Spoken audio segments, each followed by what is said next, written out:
There is little she can say or do to bring her 3-year-old son back, but tonight Bonnie Lawson is hoping his story will help others escape a similar fate. Bonnie and her husband found Aiden floating in a pond near their home after they searched for him for close to an hour.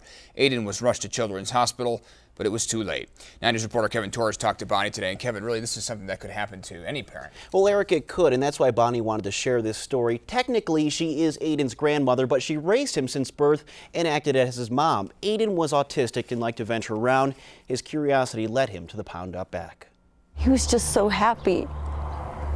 He was full of life. In a matter of seconds, a young life was lost. There was nothing, no sign that he was there. Bonnie Lawson is Aiden's grandma, but since birth he knew her as Mom. He was my son. On Saturday, the two were playing around the house when Aiden slipped out back and managed to climb over the fence. He went over. There's no gate.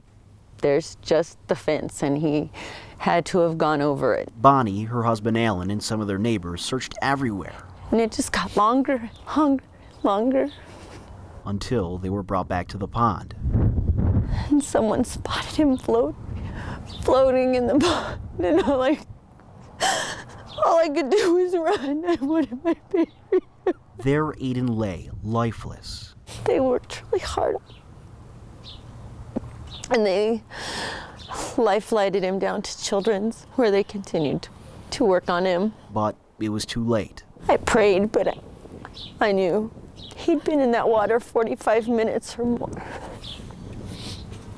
I mean, you hear of miraculous things happening,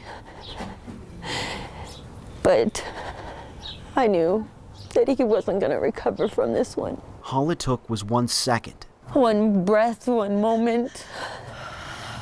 For one child. I just loved.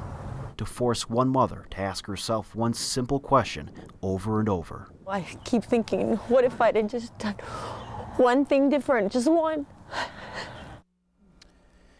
It's a difficult question to ask. Bonnie says Aiden was brilliant for his age and knew electronics better than anyone she'd ever met. Unfortunately, Bonnie and her husband Alan are planning Aiden's funeral, which is scheduled for later this week. Such a tragic story. He's only 3 years old, but he was able to make it over that fence. He was. Bonnie says that his shoes were so small that he was probably able to slip in and just climb right over. Tough to hear. All right, Kevin Torres, thanks. Sure.